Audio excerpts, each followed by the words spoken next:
Pergi dari sini, anak gelandangan, teriak Ratna Kusuma dengan suara tajam saat ia duduk kaku di kursi rodanya yang mewah seperti ratu yang dipaksa turun tahta. Semua orang di kota ini tahu namanya. Wanita terkaya, pemilik kerajaan properti yang membuat para pejabat pun menunduk. Tapi sekarang, ada satu hal yang tidak bisa ia beli. Bukan dengan miliaran, bukan dengan jaringan, bukan dengan ancaman. Kakinya mati. Dokter sudah berkata dingin, tanpa berani menatap matanya terlalu lama, bahwa ia tidak akan pernah berjalan lagi. Di depannya berdiri seorang anak laki-laki yang kotor, kurus, dengan pakaian compang-camping dan mata yang terlalu tenang untuk seorang anak jalanan. Anak itu tidak gemetar, tidak menunduk. Ia menatap Ratna seperti menatap manusia biasa, bukan seperti menatap Dewi Uang. Lalu ia berkata pelan, seolah sedang menawarkan transaksi sederhana di pasar, berikan aku makananmu, dan dalam 1 jam kau akan berdiri. Ratna tertawa. Tertawa yang keras, kering, seperti orang yang sudah terlalu lama hidup dengan kemenangan dan tidak siap menerima penghinaan. Bagaimana mungkin seorang anak gelandangan berani mengucapkan kalimat seperti itu? Tepat ke wajahnya, di tempat yang bahkan orang kaya pun menjaga kata-kata. Tapi anak itu tidak berubah ekspresi.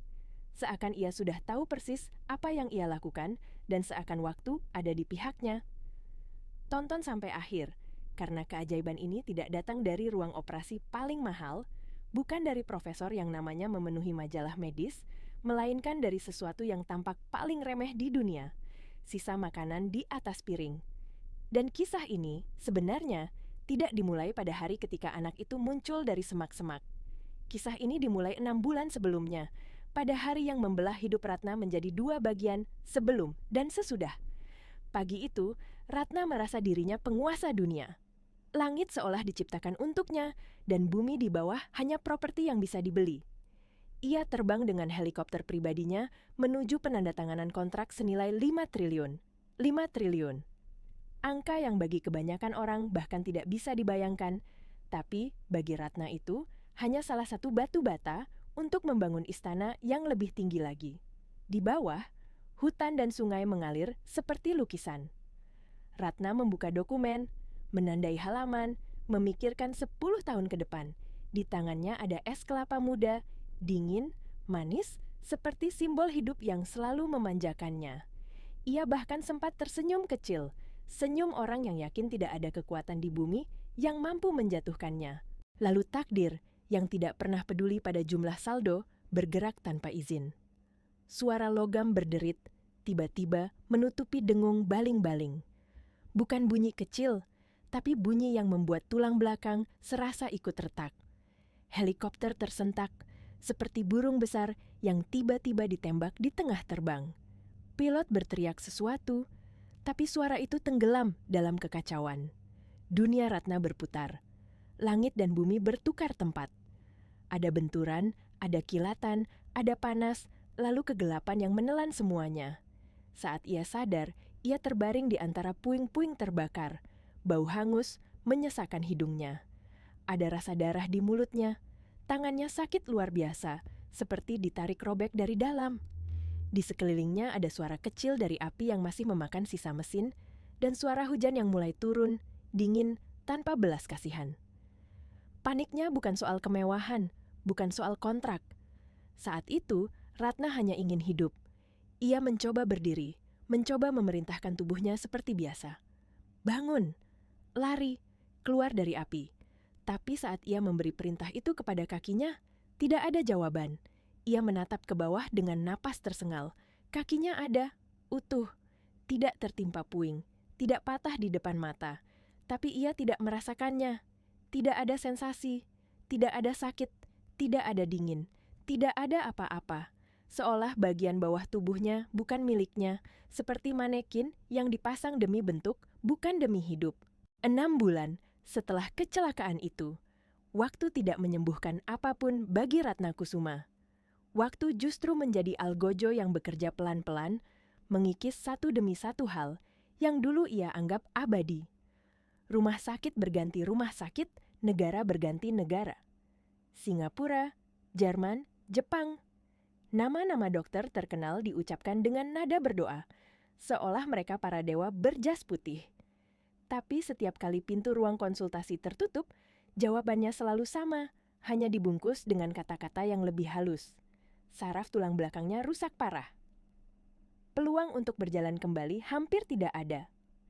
Terapi mungkin bisa membantu sedikit, tapi bukan keajaiban.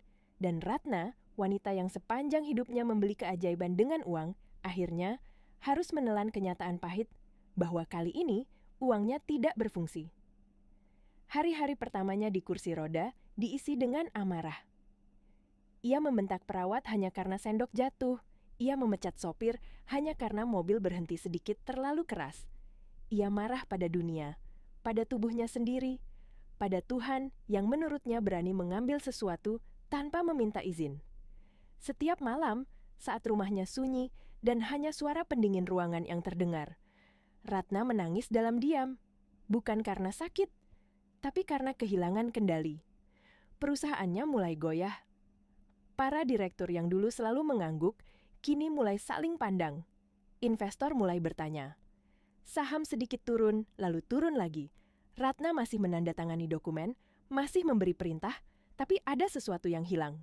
Aura tak terkalahkan itu retak, dan orang-orang, seperti serigala, bisa mencium bau kelemahan dari jauh.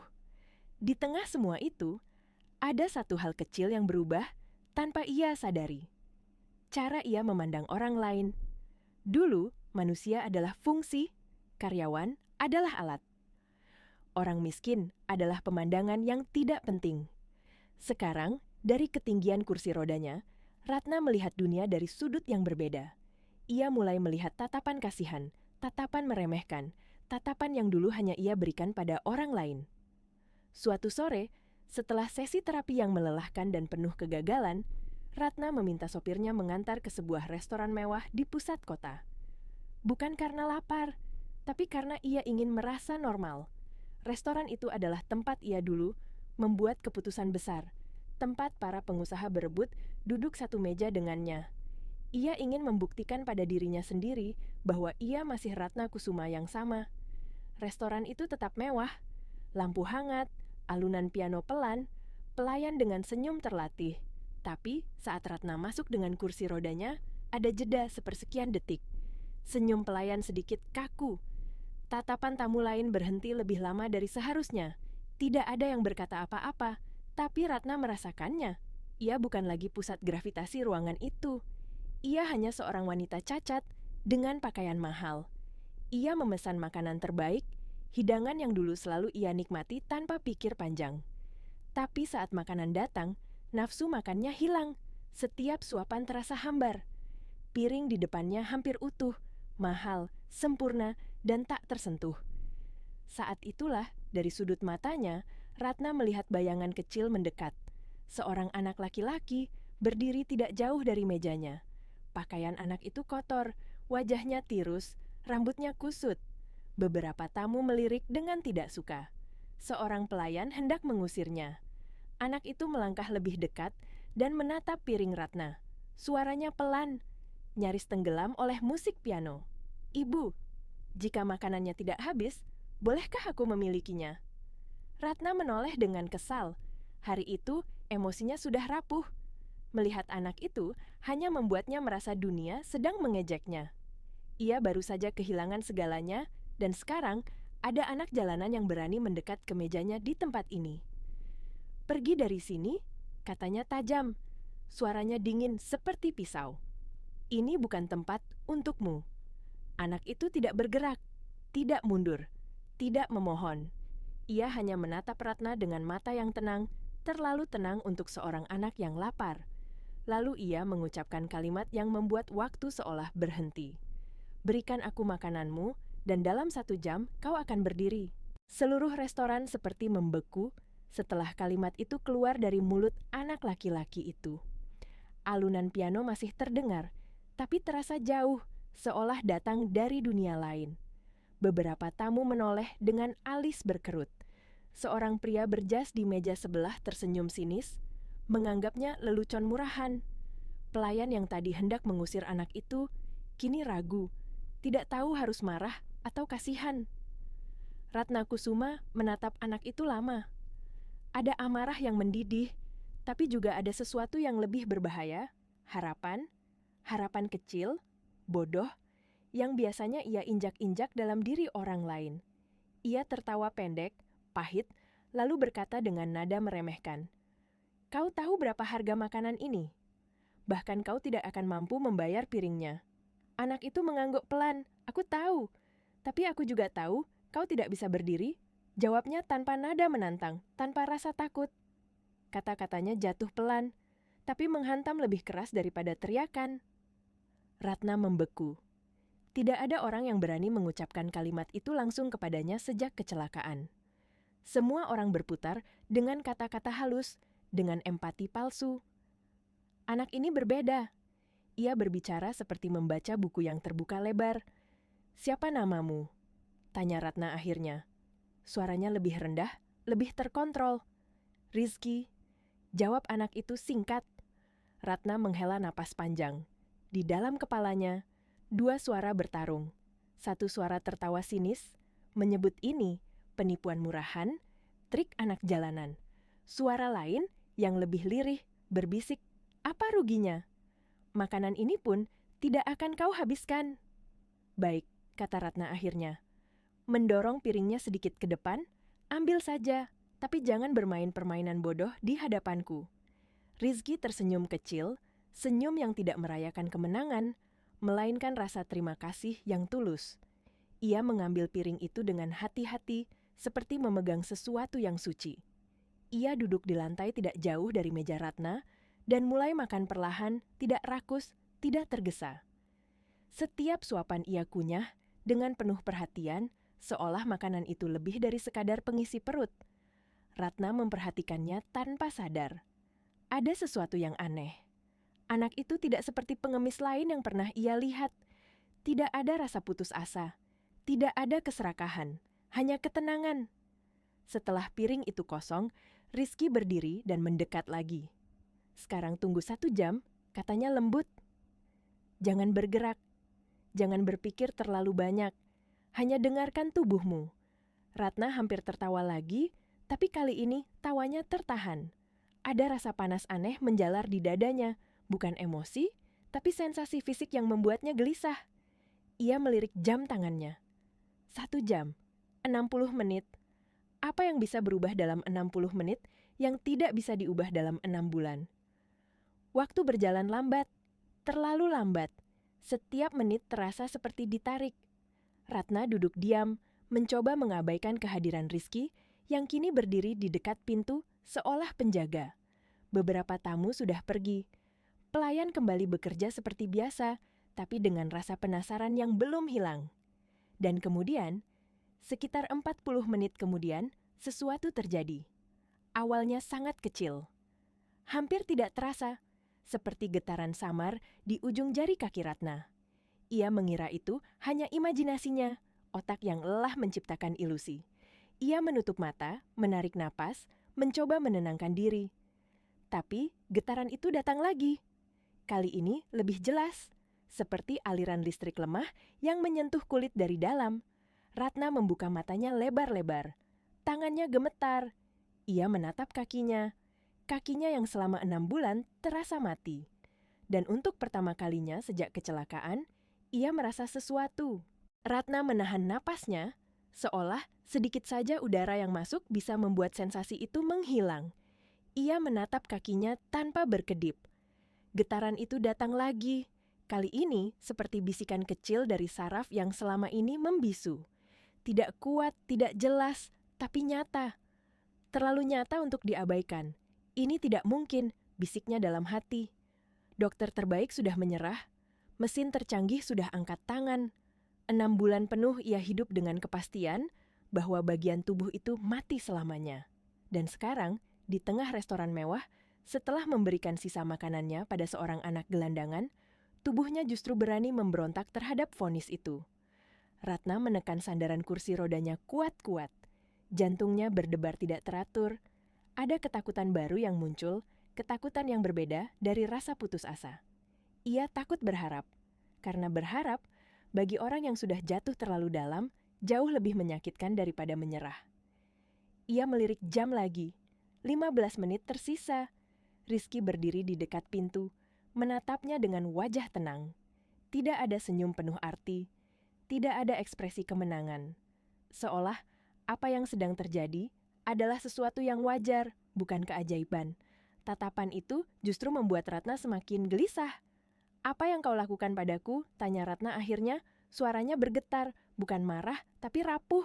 "Tidak ada apa-apa," jawab Rizky pelan. "Aku hanya makan makananmu." Jawaban itu hampir membuat Ratna tertawa histeris. Hanya makan? Kalau semudah itu, dunia medis sudah runtuh sejak lama. Tapi tubuhnya tidak berbohong. Sensasi itu terus ada. Bukan ilusi sesat, bukan mimpi. 5 menit berlalu. Ratna merasa hangat menjalar perlahan dari pahanya ke lutut, seperti aliran air yang lama tersumbat dan kini mulai mencari jalan. Tangannya mulai berkeringat dingin. Beberapa tamu yang masih tersisa memperhatikan dengan rasa ingin tahu, tidak tahu bahwa mereka sedang menyaksikan sesuatu yang mungkin akan diceritakan seumur hidup. 1 menit sebelum 1 jam berakhir, Rizky melangkah mendekat. "Sekarang coba," katanya singkat. Ratna menelan ludah. Tangannya gemetar saat ia meletakkan telapak di atas meja untuk menahan tubuhnya. Di dalam kepalanya, suara-suara bertabrakan. Jangan bodoh, jangan malu, jangan jatuh, jangan berharap. Tapi ada suara lain lebih pelan, lebih jujur. "Kalau aku tidak mencoba sekarang, aku akan menyesal seumur hidup." Dengan napas tertahan, Ratna mengerahkan seluruh keberaniannya. Ia memerintahkan kakinya, bukan dengan kemarahan seperti dulu, tapi dengan permohonan. "Bergeraklah, tolong." Dan jari kakinya bergerak. Bukan imajinasi, bukan refleks acak. Jari itu benar-benar bergerak, sedikit, nyaris tak terlihat, tapi cukup untuk membuat dunia Ratna runtuh dan terbangun kembali dalam 1 detik. Air mata langsung mengalir tanpa bisa ditahan. Ia terisak, bukan seperti wanita kaya yang kehilangan kendali, tapi seperti manusia yang baru saja dikembalikan harapan yang direnggut darinya. Pelan-pelan, dengan bantuan meja, Ratna mendorong tubuhnya naik. Kakinya gemetar hebat, seperti bayi yang baru belajar berdiri. Lututnya hampir menyerah, tapi ia berdiri. Tidak tegak, tidak sempurna, tapi berdiri. Suara terkejut terdengar di sekeliling. Ada yang menutup mulut, ada yang berdiri refleks. Dunia yang tadi dingin, tiba-tiba menjadi saksi sesuatu yang tidak masuk akal. Ratna berdiri selama 3 detik sebelum tubuhnya terlalu lemah dan ia kembali duduk. Tapi 3 detik itu cukup, lebih dari cukup. Itu bukan mimpi, itu bukan kebetulan. Ia menoleh ke arah Rizky dengan mata basah. Anak itu hanya mengangguk pelan, seolah berkata, "Aku sudah bilang." Ratna masih terengah saat ia duduk kembali di kursi rodanya. Tangannya menutup wajah, mencoba menghentikan air mata yang terus jatuh. Seluruh hidupnya, ia diajarkan untuk tidak pernah menangis di depan orang lain. Tangis adalah kelemahan. Tangis adalah tanda kalah. Tapi saat itu, semua aturan yang ia pegang runtuh. Ia baru saja berdiri.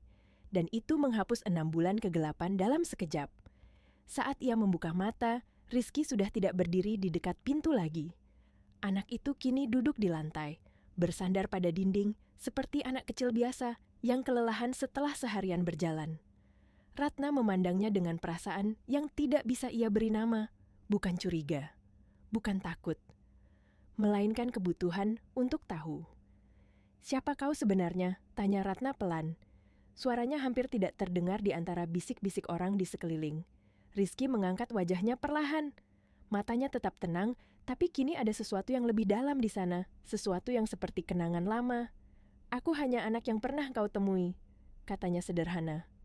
Ratna mengerutkan kening. "Aku tidak pernah mengingatmu." Rizky tersenyum tipis, senyum yang tidak menuntut untuk diingat. Tentu saja tidak. Orang seperti ibu bertemu ratusan orang setiap hari. Tapi bagiku, hari itu tidak pernah hilang. Kata-kata itu membuka pintu yang lama terkunci di kepala Ratna. Fragmen kecil mulai bermunculan, samar, tidak jelas. Hujan, mobil hitam, jalan sempit di pinggir kota. Seorang wanita muda yang sedang terburu-buru. Seorang anak kecil berdiri di pinggir jalan dengan mangkuk kosong. 3 tahun lalu, suara Rizky melanjutkan, "Ayahku sakit keras. Kami tidak punya uang." Hari itu aku berdiri di depan mobil ibu, memohon, bukan uang, hanya sisa makanan. Tapi, ibu menyuruh sopir menutup jendela. Mobil itu pergi. Dan malam itu, ayahku meninggal. Ratna membeku. Napasnya terasa berat. Ingatan itu kini jelas. Terlalu jelas. Ia ingat wajah anak kecil itu, ingat rasa jengkel karena pertemuan pentingnya terganggu. Ingat bagaimana ia mengalihkan pandangan, seolah kemiskinan adalah noda yang bisa menular. "Aku tidak membencimu," Rizky melanjutkan dengan suara datar. "Lama sekali aku membenci dunia. Tapi bukan ibu. Karena kalau aku membencimu, aku akan menjadi sama dinginnya." Ratna merasa dadanya diremas. Selama ini, ia mengira kejahatan besar adalah pengkhianatan bisnis, kontrak palsu, angka-angka yang dimanipulasi. Ia tidak pernah menghitung luka yang ditinggalkan oleh satu keputusan kecil, satu penolakan singkat. "Kenapa kau menolongku?" tanya Ratna dengan suara pecah. "Setelah semua itu." "Karena seseorang pernah menolongku," jawab Rizky. "Setelah ayahku meninggal, ada orang yang memberiku makan setiap hari, tanpa bertanya siapa aku." Ia bilang, "Makanan yang dibagi dengan tulus bisa menyembuhkan lebih dari perut." Ratna menunduk. Tangisnya kini tidak bisa ditahan lagi. Untuk pertama kalinya, ia merasa benar-benar kecil. Bukan karena duduk di kursi roda, tapi karena baru menyadari betapa keras hatinya selama ini. Hari itu tidak berakhir di restoran. Bagi Ratna, hari itu justru menjadi awal dari hidup yang sama sekali berbeda. Malamnya, di rumah besar yang selama ini terasa seperti istana kosong, ia tidak bisa tidur. Kursi rodanya terparkir di samping tempat tidur, seperti saksi bisu atas siapa dirinya kemarin dan siapa yang sedang ia coba menjadi hari ini. Setiap kali ia memejamkan mata, wajah Rizky muncul, tenang, jujur, tanpa dendam. Keesokan paginya, Ratna membuat keputusan yang mengejutkan semua orang di sekelilingnya. Ia membatalkan 2 rapat besar dan memanggil direktur utama serta tim hukumnya. Bukan untuk membahas akuisisi atau pemecatan, melainkan sesuatu yang tidak pernah ada di agenda sebelumnya. Ia ingin mendirikan yayasan. Bukan yayasan untuk pencitraan, bukan untuk potongan pajak, tetapi tempat yang memastikan tidak ada anak yang kelaparan hanya karena seseorang terlalu sibuk menutup jendela. Keputusan itu membuat ruang rapat sunyi. Ada yang mengira Ratna sedang emosional. Ada yang berpikir ini hanya fase setelah trauma. Tapi Ratna berbicara dengan ketegasan yang lama hilang dari suaranya. Ia menjual sebagian aset yang tidak perlu, menutup proyek yang hanya menguntungkan segelintir orang, dan mengalihkan dana ke dapur-dapur umum, klinik kecil, dan program makan gratis di wilayah pinggiran kota. Sementara itu, tubuhnya terus merespons. Setiap hari, Ratna berlatih. Pelan, menyakitkan, penuh jatuh bangun. Ada hari-hari ketika kakinya kembali mati rasa dan harapan kembali mengerut. Tapi setiap kali itu terjadi, ia mengingat piring kosong di restoran itu dan tangan kecil yang menerimanya dengan syukur. Ingatan itu menjadi bahan bakar yang tidak pernah ia miliki sebelumnya. Ia mencari Rizky, tidak dengan detektif mahal atau ancaman, melainkan dengan sabar. Dan ketika akhirnya mereka bertemu lagi, di sebuah dapur umum sederhana yang kini berdiri di tempat ayah Rizky dulu, sering bekerja serabutan, Ratna menepati janjinya. Ia tidak menawarkan uang. Ia menawarkan masa depan, sekolah, tempat tinggal layak, dan yang terpenting, pilihan. Rizky menerima, tapi dengan satu syarat. "Jangan lakukan ini karena rasa bersalah," katanya pelan. "Lakukan karena kau akhirnya melihat." Ratna mengangguk. Untuk pertama kalinya, ia tidak merasa perlu membela diri. Bulan-bulan berlalu. Ratna kini bisa berdiri lebih lama, melangkah beberapa langkah dengan bantuan tongkat. Media mulai mencium perubahan ini. Berita tentang pengusaha besar yang berubah arah menyebar. Ada yang memuji, ada yang mencibir. Ratna tidak peduli. Untuk pertama kalinya, ia tidak hidup untuk opini. Ujian itu datang tanpa peringatan, seperti badai yang muncul di langit yang tampak tenang. Dunia bisnis yang selama ini, Ratna tinggalkan perlahan mulai menuntut balas. Salah satu proyek lama yang pernah ia setujui bertahun-tahun lalu, sebuah proyek properti besar di pinggiran kota, kini meledak menjadi skandal. Tanah yang dibeli ternyata adalah kawasan resapan air. Banjir melanda. Rumah-rumah warga terendam. Nama Ratna kembali muncul di berita, bukan sebagai wanita yang berubah, melainkan sebagai simbol keserakahan lama. Dewan Direksi panik. Para penasihat hukum mendesak Ratna untuk mengambil langkah cepat. Mereka menyarankan satu hal yang sangat familiar baginya. Lepas tanggung jawab. Cari kambing hitam. Gunakan kekuasaan. Cara-cara yang dulu selalu berhasil. Ratna duduk lama di ruang kerjanya, menatap kota dari balik kaca besar. Kursi rodanya kini berada di sudut ruangan, jarang ia gunakan, tapi kehadirannya masih terasa. Di tangannya ada 2 berkas. Satu berkas berisi strategi hukum yang akan menyelamatkan namanya, hartanya, dan posisinya. Berkas lain berisi laporan dampak banjir, foto rumah warga yang hancur, anak-anak yang tidur di pengungsian.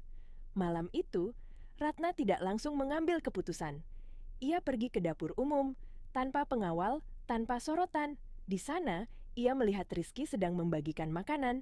Wajahnya lelah, tapi matanya tetap tenang. Seorang ibu tua mencium tangannya sambil berterima kasih. Pemandangan itu menusuk Ratna lebih dalam daripada ancaman apapun. Ia teringat siapa dirinya dulu, wanita yang akan memilih berkas pertama tanpa ragu. Dan ia sadar, inilah harga dari perubahan. Tidak semua kesalahan bisa dihapus dengan niat baik. Beberapa harus dibayar. Keesokan harinya, Ratna membuat keputusan yang mengejutkan semua pihak. Ia menggelar konferensi pers di depan kamera. Tanpa skrip panjang, ia mengakui perannya dalam proyek itu. Ia tidak menyalahkan bawahan. Ia tidak bersembunyi di balik hukum. Ia berjanji mengganti kerugian warga, menghentikan proyek, dan membiayai pemulihan lingkungan, meski itu berarti kehilangan sebagian besar kekayaannya. Pasar bereaksi keras. Saham anjlok. Beberapa mitra bisnis memutuskan hubungan. Dunia lama menutup pintunya dengan keras.